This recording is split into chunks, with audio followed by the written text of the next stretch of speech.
Y que cuenta Pero es una que, historia además, en La Condesa de Hong Kong lo que sí que se nota, si la ves con cierto interés, es que es una consecuencia de toda una obra anterior. Es decir, que no es una ruptura, como en principio pareció, sino que en el fondo... Claro. Y por eso yo entiendo los fans de La Condesa de Hong Kong, que es que están viendo la película y un poco todo lo que ha sido el fundamento del cine de Chaplin, que de alguna forma evoluciona ya con la madurez o con la vejez. No, es que incluso en esta película. yo creo que te da un poco un apunte de lo que hubiera podido ser si Chaplin, por esas cuestiones de la vida, no se hubiera muerto y hubiera podido seguir haciendo películas.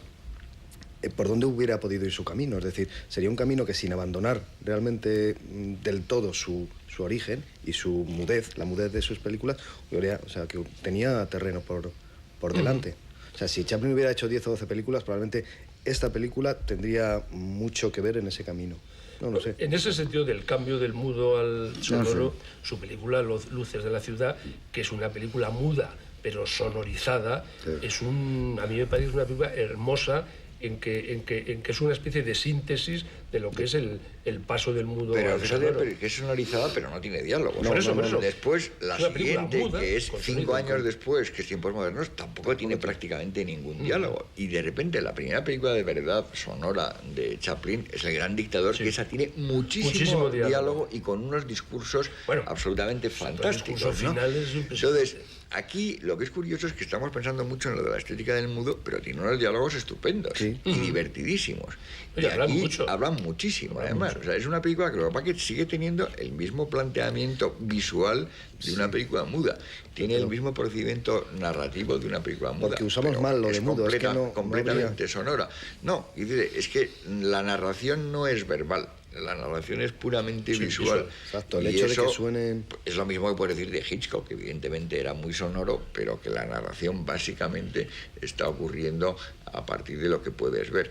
Esta película la ves sin sonido y, hombre, no te enteras de los detalles, pero comprendes perfectamente la línea narrativa, ¿no? Hay una utilización, por ejemplo, del timbre de la puerta, fundamentalmente sonoro, que es un leitmotiv de la película y que en el cine mudo era imposible, claro. Bueno, en el cine mudo hubieran hecho un inserto. Con un inserto, sí, un inserto del dedo, y el susto de ellos. Una campanilla. Y el susto de ellos. Y aquí, evidentemente, pues se utiliza el Lo que pasa es que aquí, claro, el susto prácticamente, como se lo llevan todos los personajes, que eso es muy gracioso.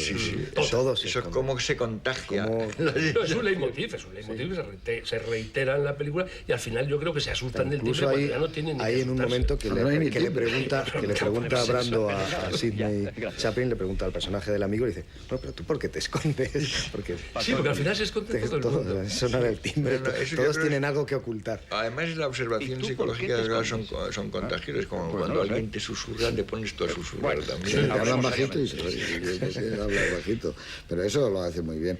Y en cuanto a lo de las estrellas y lo de hacer esa película, yo creo que él quería tener un éxito tremendo, claro, y cogió a esa gente para tener un éxito, como creo que lo tenía también Billy Wilder cuando hace la película con Jack Lemmon.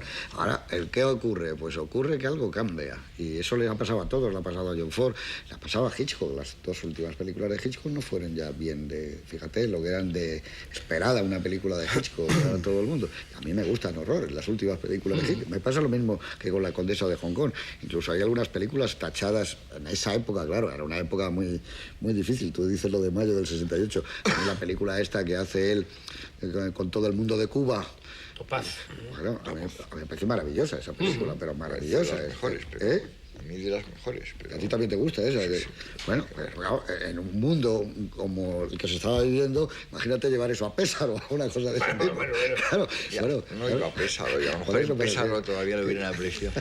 Sí, pero que era ese tipo de maestros que siguen fieles a los suyos, a su manera de contar. Es decir, que hecho con aquella película lo mismo, había un plano de esa chica que moría como una flor que caía a cámara lenta, que era una falda roja, me parece que era. Y seguía fiel a lo suyo, y Chaplin ha seguido fiel a lo suyo. En esa época Hitchcock ya no pudo o no quiso utilizar grandes estrellas, porque ya en esas últimas películas utilizaba buenos actores. Bueno, hasta Cortina Rasgada. Esta Rasgada con Julie Andrews con Paul Newman, pero las otras que eran en ese momento los estrellas máximas. Yo prefiero a Frenesí, a Topaz, a las últimas Hombre, películas. en Frenesí es en Inglaterra, con lo cual no hay muchas estrellas inglesas. Pero este era en Inglaterra y se llevó 2 estrellas Pero americanas. la que debió ser ya un gran fracaso fue Family Plot. Esa es la que ya fue a nivel, digo, de que él pudiera ya poder imponer lo que él quería. Bueno, elígeme una secuencia, un plano de la condesa de Hong para Kong. coger un plano y no coger todo el final, no le enseñes las hay un cosas. plano que tú has mencionado ya antes, pero es que como me toca antes lo voy a coger yo, que es bueno. porque me parece un plano absolutamente maravilloso. Es cómo desaparece el reflejo de los danzantes en la ventana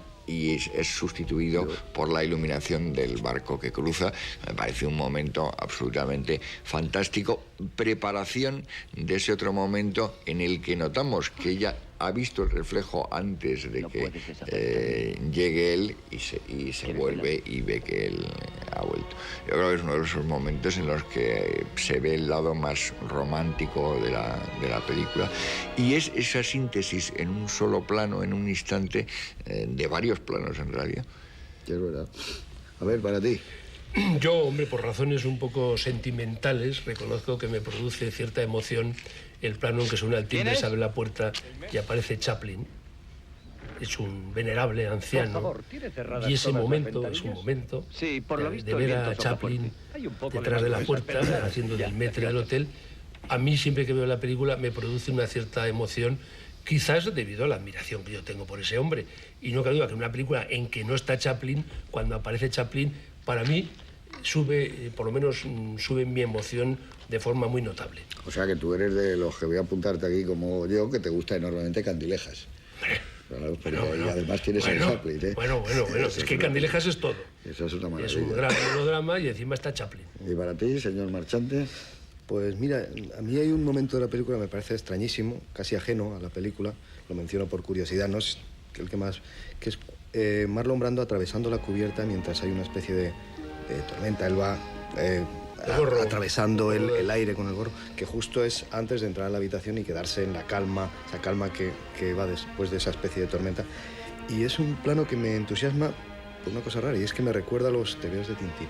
No sé por qué, a los dibujos de Tiene un poco ese tipo de línea. Ese tipo ¿verdad? de línea, y además me anuncia, o quiero yo creer que me anuncia, que todo lo que esté fuera de la habitación para él en ese momento ya es demasiado viento, demasiado aire, y entra allí, aunque la habitación es un desastre, pero en principio es el sitio de la... Yo creo que es línea clara y años 30.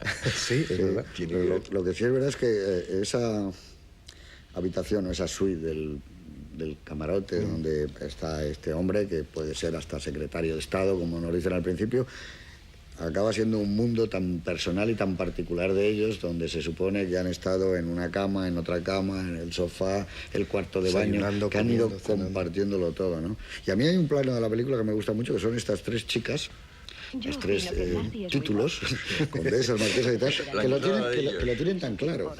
Como cuando le dice una, no, yo con fulano lo tienen clarísimo. Eso sí que es una visión de él. No es baronesa. Maravilloso. Igual que en el final de la película, en el plano que cita Miguel, tienes la sensación, sin demagogias y sin nada de subrayado, de que Marlon Brando ha hecho bien.